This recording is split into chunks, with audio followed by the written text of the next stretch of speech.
Let us show some ass, Instagram. Damn it. Welcome back to Storytime. Thank you so much for tuning in today. We're here today with Leiere Falck. I actually made a list of all the things that you've accomplished. Please forgive me if I miss anything. IFBB fit model champ, pro tier athlete, but twice capped as a pro tier athlete. The first in history to win both divisions for beach bikini and fit model, as well as taking the overalls. You're also the owner of LFFOOD. I hope I said that. That's correct. Is that correct? You also work as an online coach with transformations. I saw there are 8-week programs, shorter programs, longer programs. Like we're saying, you post a lot of transformations. You have a ton of different clients. And then most recently as well, you've been posting about a new business that you've been starting. That I don't know if we're allowed to mention or anything, but there was something you were shooting for. And I was like, I don't want to ask you and then put you in a corner. So you can just nod or just like blink twice. It's part of the same thing, but it's something new. Okay. As a combination of the campaign shoots, so it's something being added, I can say. Okay. But we can talk about it. It's not like I can't spill the beans. Oh, you can? I definitely can. If you are more than welcome to promote whatever you want.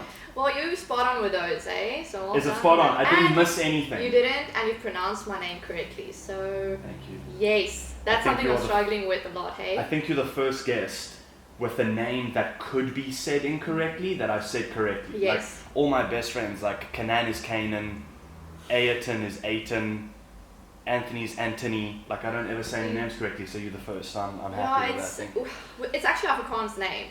So it's Leiere, so rrr, and that's where the English-speaking people are struggling with. So as soon as they need to say Leiere, it's Leiere, Lara, Leiere. You probably get that at comps a lot. And I'm just like, whatever you want to call me, that's good. But there you go, okay. I'm so used to it. Let's say Afrikaans. Afrikaans. Van Durbanville. Durbanville.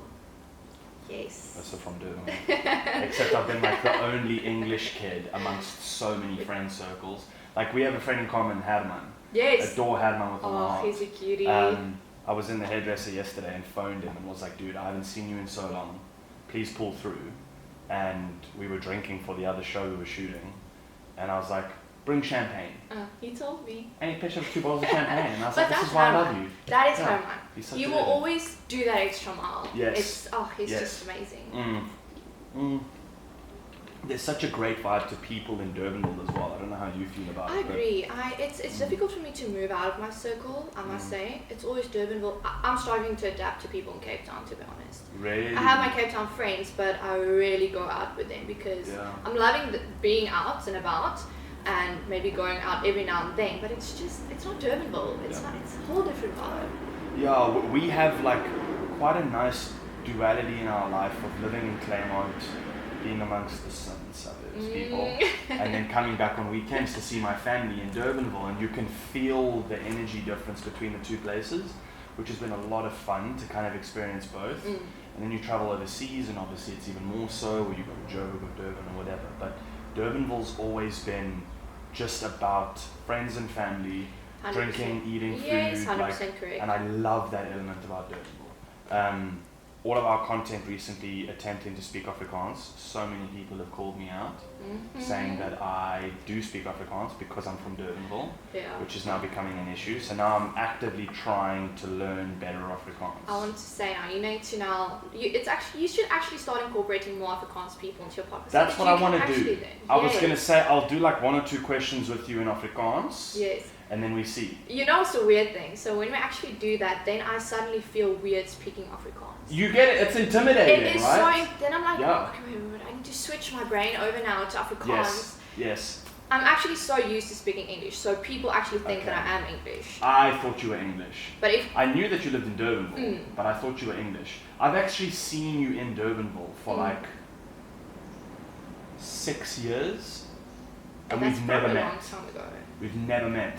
You used to train at the Durbanville Virgin Active. Yes. And you used to park either on the roof or on the middle floor. Yes. It sounds like I'm stalking out of my know that, but Durbanville's this big, so everyone knows everyone. No, but, everyone knows everyone's shit. So is that when, to make relevant what it is that you do, that was like, I can recall seeing you at the gym like 5-6 years ago. I was like 21, 22, and training at Durbanville Gym. I was studying. And I remember seeing you and a few other people around it, and we were still saying Wildcat, Dranged, all those brands were like big. Everyone wanted to be a part of that. Was that when everything started for you with your fitness journey? Yeah. Were you like, I'm going to go for this? So it all happened in 2017.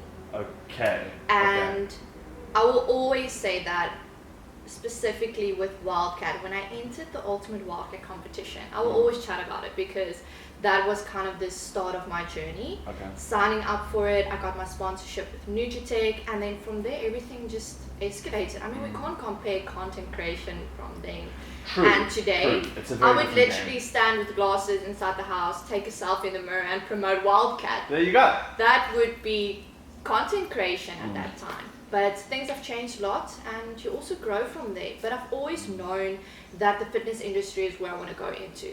So nothing has changed in terms of the gym. I'm still living there. When it's prep mode, then it's the first place that I go to, and it's the last place that I go to every single day. So the gym has really became a place for me where it's my place, it's my safe place, it's where I can focus on my goals and my things, and that to me is important as a daily thing to progress in my business as well. Because when I do my cardio, that's when I'm going through all my thoughts and brainstorming, and it sounds crazy, but that's what it is for me, and that's what gymming to me means. But that's where it all started, and so it was Ultimate Wildcats, and then from there obviously I did my things post school, got my things behind my name, but I was still in high school when all of this happened. Really? Yes, and my first bodybuilding competition, I was 17 years old. Jeez, turning 18, literally the day 101 SA champs.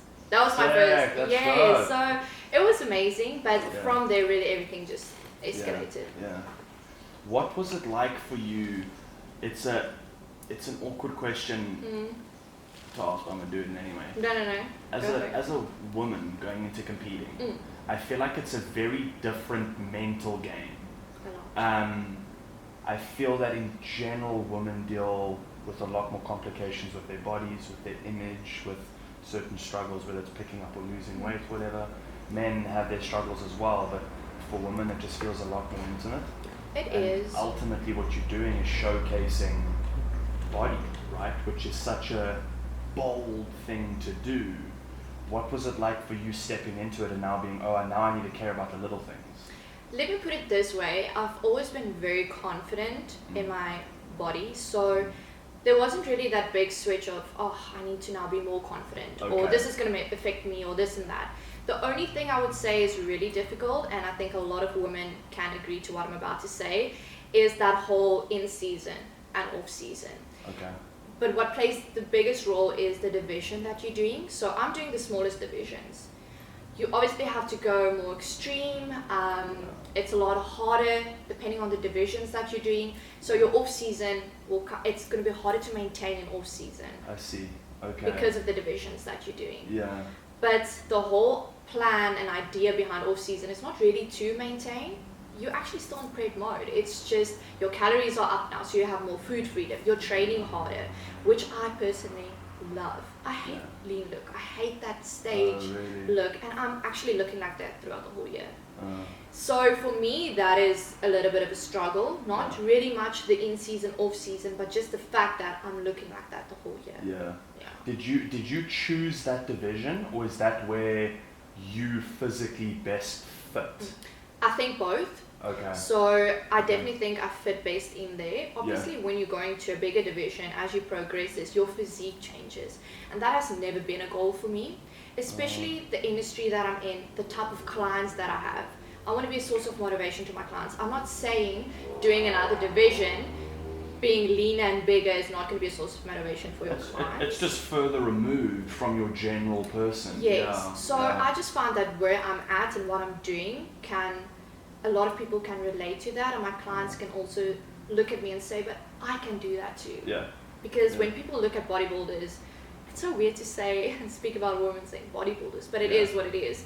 Yeah. If you are looking at a female and you see, okay, well, she's muscular and quite big, you think, what is it going to take to get there, right? Yeah. So for me, I don't want that. But also, it's not just about my clients; it's about me personally and what I love. I just love the more feminine toned physique. Okay. And it's actually great that they have these divisions and being able to get pro cards in it as well. They've actually spoken about it, maybe from next year onwards, for the fit model division specifically, they might be bringing pro cards. No ways. Yes. So you can qualify for pro card within that division rather than having to jump. That's the thing. I can't get a pro card, and people were actually talking about it to me to say it's so upsetting because I got my Protea colours. I've been competing for so many years, but I don't even have a pro card. I see. And it is upsetting, but unfortunately for those divisions, they don't have pro cards. So hopefully, let's hold thumbs from next year onwards. Yeah. That's dope. Okay, I understand. It's interesting to find out the mental side of things, why people do what they do, why you choose your division, and why you're motivated to do it. Everyone has a different story and reason as to why they do it. That's the main part. Yeah. You say, so yours was, you had a level of confidence, fell in love with training, and you were like, let's just kind of see where this goes. Absolutely. Did you have that generic assumption that a lot of girls have of if I pick up weights, I'm going to get bulky? No, not at all. Not at all. Because that's so often an argument with people, being like, you will not get bulky, I've been trying for 8 years. Or even when just having whey protein in your diet, I think they're going to get bulky. Yeah. The sad thing is social media is just flooded with all these bullshit content that women that is not used to having a balanced lifestyle or don't have any freaking clue about health and nutrition and training in general, they believe these kind of things. So the world doesn't have enough educated people putting out free content for them to really learn compared to everything that is out there. Yeah. Which is sad. It's also, social media is a whole thing I want to go into with you as well. I feel like we can talk about this social forever. Social media's been driving me mad lately. But, I'm just having so many problems with social media lately. Yeah, I feel like maybe, wait, how old are you now? 24. 24. Damn, 24. I feel 30. You feel 30? I feel 30. Fuck, then I feel 40. I turned 28 on Monday. Okay. And I'm like very indifferent about it. Age for me is like a very funny thing. I don't care about getting older. I just care about it being like a finishing point every year because I'm in December. Yeah, so it means I have the whole year to go like, what did I achieve this year before I got even older? So that messes with me. So like the 2 weeks leading up to my birthday, I'm like, do as much as you can, produce as much, write as much, act in as much, do everything. So when you turn the next age, you go, oh, that was a success. Which is such a silly way of thinking. But it's been about 7 or 8 years now that I've been training in weightlifting. And so many people will make the same comment or assumption with me that they make with so many other men of like, you should compete. You should compete. But I feel like they're always saying that to a guy that's well built. Always. But it's, why don't you compete? 1,000%. And I'm always going not to downplay myself. I just don't have what it takes to stand on the stage. And I'm very well aware of that. I don't want to do it because it would freak me out so much to do it. But it's a nice challenge to have. I think it's nice to get to like your 50s and be like, I did one show. I think it will be good if you just step out of your comfort zone and do it once, but I'm telling you, if you don't even feel a little bit ready to do it, then don't do it. That's it the thing. is living in your head. That is why I actually, and when I say this to people, they're like, we don't believe you because I'm going to take a break next year. But what people don't understand is that I'm doing this for 6 years now. They're like, you're still so young. Why do you want to take a break? You're doing so well. I'm like, guys, you're living in your head, your own thoughts every single day. That alone is draining. That alone. Not going to the gym and eating the same bland, boring food every single day. That just living in your head. It's very tiring. It's also what's difficult to explain to people is that if I wake up, let's just call it day one. I wake up on day one and I go, I'm going to compete. In order for me to do it, I need to spend my whole year in such a level of commitment and dedication to it before I even get told that I'm good at it. So you can't, and I mean, it's with a lot of sports, right? You've got to do all the training and then compete, and they go, oh, sorry, you're actually not good at this. The difference of bodybuilding is that the commentary and the judging is on my appearance, it's on how I look, so who is Josh, or who is Jess, or whatever, and they're judging that, or at least that's how it feels for that person. Whereas with swimming, it's going, you just didn't swim well, you know, like, okay, well, I should swim more. Just leave it. Exactly. You can, okay, I'll try a different sport. Yeah. Bodybuilding is such a personal judgment on it. It is, and a lot of people can't take it. If they don't That's place the thing. well, I don't think I could. they can't take it. Yeah. And I must say, if you're mentally not strong enough and you go on stage thinking, I'm in my best physique that I've ever been, and you don't even get placed top 3, your mood goes like this, which is very sad. And women especially, they're struggling with that because they put in a lot of work. There's actually 2 sides to it. But those are, let's say, the ladies that really work extremely hard, they go all in, they don't place even top 6, or if it's a small show, not even top 3. And it's demotivating for them. They think this sport is not for them. And it's just sad because you're literally standing there being judged on how you look. Yeah, it's scary. It's a scary feeling. And it's like, I've been a huge fan of bodybuilding since I was a kid. I just always find it fascinating. And I find it fascinating because it's 24/7.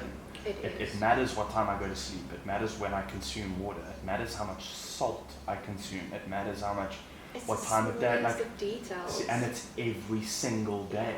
So when you went into it, and now it becomes your whole life. It's not something you can play around with. No, not at all.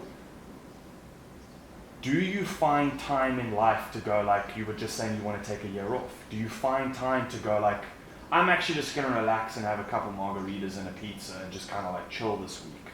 Is there space for that in your year? There's space, but only really a very short space, short time for that. So for example, I would normally compete April, August, September, October, November. Okay? So I would do shows back to back because in April we had Arnold Classic Africa, which is a big international, it's actually the only international show for IFBB here. Comes here, So I would always do Arnold's, and then August is everyone's provincials, then September is SA Champs, and then your October and your November are your months of the worlds. And if you maybe want to do an extra international show, you travel twice, which I did this year. So you are in prep. For me, for example, from Feb until this year, October, you're in prep the whole time. I'm only off now. I'm only off now, and not even fully off. I have my prep meals in the fridge, but that is because I'm a creature of habit. I love routine. I'm actually the easiest girl to date. I always joke about it.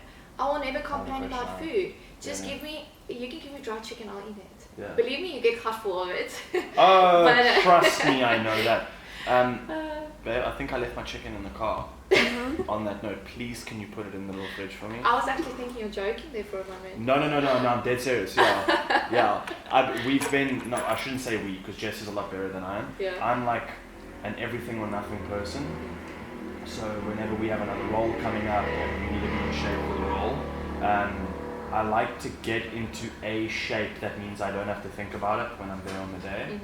So 3-4 months on set, I don't once want to have to go like, how do I look? Because it just takes you out of everything.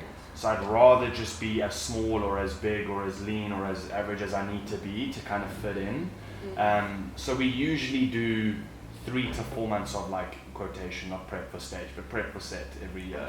Well, that's also, that it takes discipline, dedication for that. It does. Look, I mean, I'm not worried about my sodium and how many liters of water. You know, like I'm not going that in depth. We do a lot of carb cycling and cutting off certain things and 2 sessions a day and.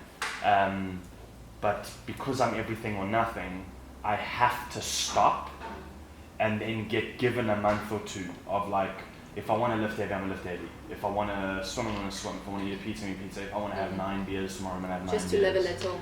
Exactly. And I've actually started finding the benefit of that from my point of view as an artist or as an actor or as whatever it is that I want to label myself as. I need that free time. I cannot live my whole year doing the same thing. It just starts to tunnel vision any creativity I have. How do you not have that happen? That you get into such a hole of like, I have to eat at this time, I have to drink at this time, I have to like, how does that not become like an obsessive overdrive for you? It does, completely. I am, like I said, creature of habit. For me, it's also all or nothing. So if I wake up and my morning doesn't go the way it needs to, which is a bad thing, I'm working on it. But if it doesn't go the way it needs to, my whole day feels like completely messed up. Okay. So that is something I need to work with, because life is not perfect. You can't always wake up, go to the gym, have that perfect session. So that is something I deal with in prep the whole time. But I've also noticed, and what you said now, is that everyone's off time, giving them that freedom is going to be different. So for me, my freedom now is, yes, I still have my prep food because I have a next show in mind. But if I want my margarita, I'm going to have it. You know? I understand. So I still have the bigger goal in mind, so I'm not letting go completely. That's a really but good way I to might look be at it. saying something different in a few months' time. I don't even know when am I going to compete again. Sure. Maybe I'm really taking off next year. Sure. And then it might be a whole different story. Well, then we'll do another episode, and then we can do this drinking margaritas and get drunk. Oh, I would love that. Yeah. But that's been my one vice, which is what I want to ask you, what your vice is. A lot of people are like, oh, it's sweet. I'm wearing Haribo socks. Haribo? Which are like my snacky socks. It's like Leiere. Yeah, whatever. There you go. Exactly. Whatever it is. Whatever. I thought I'd wear my like sweetie stance socks when we have her on, because it's like... that would have been... I thought the juxtaposition was quite great in that. But what is your vice? Because mine is... This sounds bad. Mine's booze. Like, I need a sunny Saturday sitting at Brauhaus in Durbanville with one of those beer towers and Sport and all my friends, and we just sit and drink cold beer and talk shit.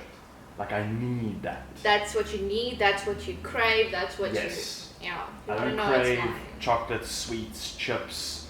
Like, even fast food, we haven't had McDonald's in forever. I actually had last week.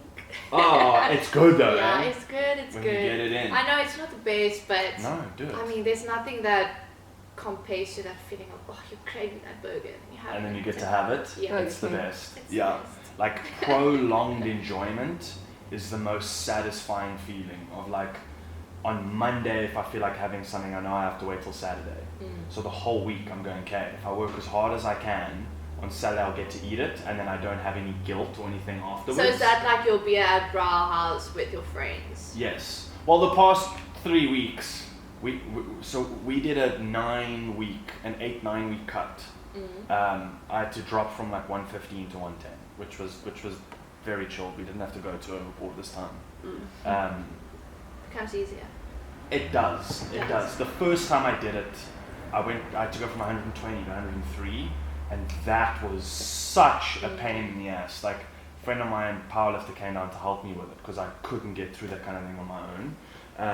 And he was such a champion for doing it with me. So my heart goes out to when you have to be in prep and do that kind of stuff. But yes, that's my go-to. A Saturday beers. Monday I'll wake up and be like, I cannot wait to sit in the sun.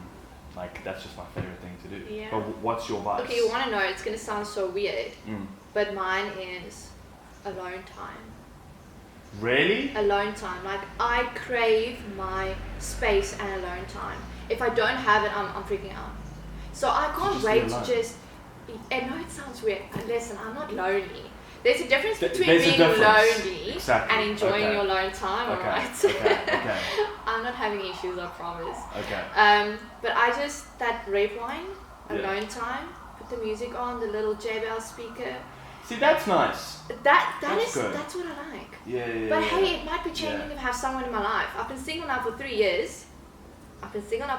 So that is what I crave, my alone. It sounds weird. I'm alone, but I'm craving But alone. you're not lonely. But okay, that's what I'm saying. Yeah. So I'm really not lonely. People don't have to become worried if they listen to this. Yeah, I'm it's like 100% okay. Are you fine? We're just checking in on you. Yeah. I'm 100% fine. Yeah. I love that. For me, I just love it.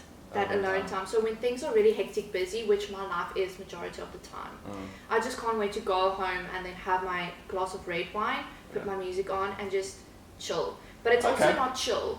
When I'm on my phone, I work. I will schedule my posts. I will, plan things. But that to me is, I crave that. I really crave it. I like that you threw red wine in there. Yeah, you have just so that I don't sound too crazy, eh? There you go. Exactly. And now I feel less crazy for being like, I love alcohol. So now I feel better about that as well. No, I also love alcohol. It's just obviously for me, it's not something I have every single day. No, I'm really not having it every single day, but just because of prep in my lifestyle. Yeah. So it's not every weekend. I can actually count Now, before my last show, I could count on my one hand the amount of times that I actually went out the entire year. I was going to ask you, can you recall the last time you were either drunk or hungover? Okay, drunk. What, a while, or like now because you're off like prep? drunk, off prep, not in prep. Okay. I honestly, in prep, I can't even remember. I don't think I was drunk since Feb up until October once. That's a very long time. My body is loving me for that though, especially the next day. Yeah. I would go out. It all depends on the time of my show. Okay. So obviously closer to prep, international shows, SA champs, I won't social, I won't go out. That makes sense. Yeah. Yes, but before that, then definitely I have my alcohol, I go out, I socialize. But in terms of being drunk, no, I was drunk a few weeks back. Okay. It was fun. Okay. It was few good. Weeks back. Yeah. Okay. I mean, that's not bad. I'm actually quite impressed. I thought you were going to say, like, not in 4 years. No. That's a lot of dedication. No. Like being out with friends, enjoying that social, to me, that really is important. But again, it all comes down to also the right friends, because especially being in the industry that I'm in, the sport that I'm doing, not everyone understands it. So when people don't see me for a while, they know. They know it's okay, but when we cut it together, then it's everyone a good has job. time again. Yes. Would you, it's a nice segue, would you date someone within the industry as well, so competing, or would you want to date I don't think someone so. not? People always ask me to say, you're probably only going to date someone that's also in the industry or also competing. Yeah. Maybe in the industry, yes, I don't know, but I won't necessarily date a competitor. Okay. It's not a thing for me. Just because I compete, I need to date a competitor. I see. I also can't say it's not going to happen. You never know. Well, you don't know who you're going to meet. Exactly. Right. Yeah. So the goal is not to just focus on getting a competitor, getting a guy that's well built. To me, that's like an 80% focus. For me, it's more just personality. So, if, let's say he has a good personality, but he's not bodybuilding looking, then I'll still go for him. Yeah. And you don't often find both within the same person. It's like, and this is something that I try to explain to a lot of my friends as well, is that like everyone thinks they can do this. Everyone thinks they can bodybuild. Any gym you go to in Cape Town or wherever it is you are, most of the people in that gym think that they could do it. Or they are planning on doing it. Yes. Like most people see Chris Bumstead and they're like, oh, well, if I take enough gear, I'll look like that as well. And it's not the case, honey. You're not going to look anything like Chris Bumstead. Let's just be honest about it. No. So there's so many people in the gym that are in prep and roided out of their fucking minds that are like, I'm going to compete, do one competition, don't place well. But now you've spent the past 3 years running gear and you fucked up all your levels and now you got to stay. But so now you can't go off any. Exactly. Now you can't change your mind and go back to living a normal life. No. It's not going to happen. So what's your take been on that side of the industry, of everyone thinking it's become so commercialized, and I don't think it should be. For me, I always say, if you want to do it, do it. If that's the kind of life that you want, if that's how you see the sport, go for it. I've never used one thing other than whey protein, creatine, and a fat burner that I get from Nutritious. Yeah. So yes, I'm not doing those extreme divisions, but if you are competing on an international level, it's very rare that you're going to get an athlete that's all natural. Exactly. It is possible, 100% it is possible. It has been done. It's been done every single year. But when you get to that level where it's grinding the whole time, keeping your title, you're a pro, I'm sorry, maybe I'm wrong, but I can't see how that's healthy.